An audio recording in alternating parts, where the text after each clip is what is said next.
শুভ বিজয়া, প্রীতি ও শুভেচ্ছা সকলকে। তো আসছে বছর আবার হবে, পুজো তো শেষ, আজকে তো দশমী।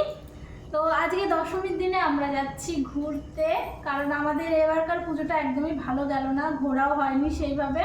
তো তোমাদের দাদাভাই বাড়ি এসছে ডবল ডিউটি করে আমাদের জন্য, আমরা মন খারাপ করে বসে রয়েছি বলে তোমাদের দাদাভাই এসছে আমাদেরকে আজকে ঘোরাবে। তো মাহি রেডি হয়ে গেছে,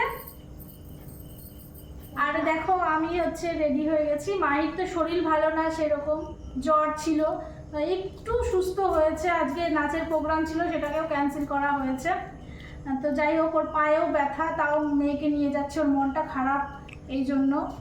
যাই হোক, তো দেখো এই শাড়িটা পরেছি, মাহি এই ড্রেসটা পরেছে, আর সুপারি মাসি দিয়ে ড্রেসটা পরেছে। আর আমি এই শাড়িটা গত বছর নিয়েছিলাম, পরা হয়নি, তো ভাবলাম পরি আর কি। তো কেমন লাগছে আমাদেরকে? মাহি উঠে দাঁড়া, তারা বর্মশাকেও দেখাচ্ছি। ভালো লাগছে? বড় বড় কানের দুল পরেছি আজকে, ভারী, কানে খুব ব্যথা লাগছে। তো চলো টাটা,